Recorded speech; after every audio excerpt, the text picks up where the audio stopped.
Bonjour mes petits amis, et bienvenue dans ce nouveau LexiJap. Vous aimez les costumes? Eh bien figurez-vous que je suis moi-même un inconditionnel des soirées déguisées et autres réunions de gentilshommes masqués.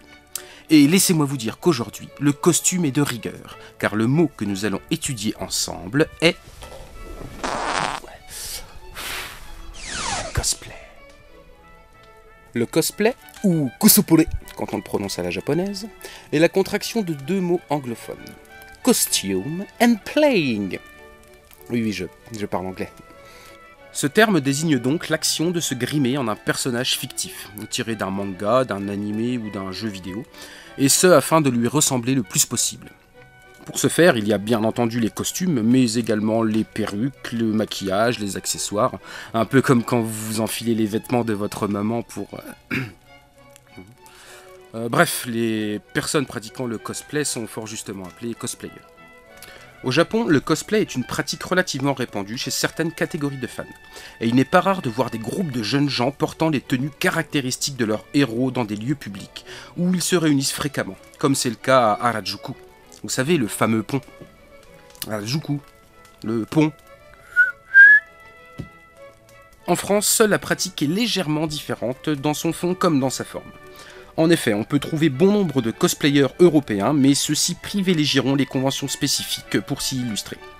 Tout un tas de concours ont d'ailleurs lieu dans ces fameuses manifestations, où primeront soit la qualité de manufacture du costume, soit la prestation scénique du dit cosplayer. Ou les deux. Enfin, moi, ce que j'en dis. Au Japon, ces deux aspects ne sont pas mis en exergue. D'ailleurs, un cosplayer japonais peut très bien acheter un costume tout fait en boutique sans pour autant subir des railleries. Alors qu'en France... Pour votre culture générale, sachez tout de même que le cosplay a pour origine les USA, et non le Japon, et ce dès la fin des années 30. Depuis, cette pratique s'est répandue et a touché le monde entier, et bien entendu le Japon, durant les années 70-80 suite aux succès phénoménaux de Star Wars et Star Trek.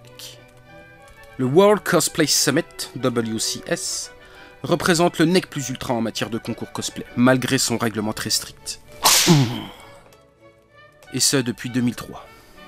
J'attire également votre attention sur le fait que depuis octobre 2011, je dis bien octobre 2011, l'Office québécois de la langue française a intronisé le terme de costumade, monseigneur, comme traduction française de cosplay. J'insiste sur le fait que cette appellation est une aberration sans nom, qui porte atteinte aux sources mêmes de cette pratique. Et l'utilisation abusive de ce terme ne fera qu'exacerber mon gourou. Mais pour illustrer mes propos, faisons appel à ce cher gredin. Mi, fa, ré, mi.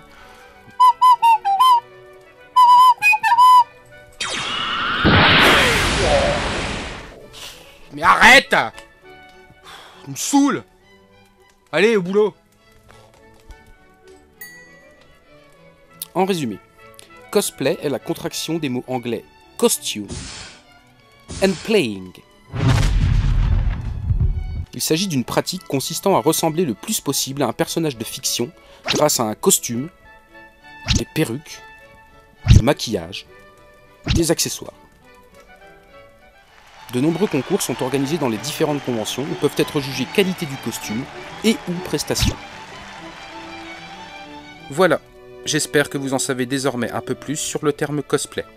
Il est temps de se quitter, mais d'ici là, n'oubliez pas de vous enrichir lexicalement.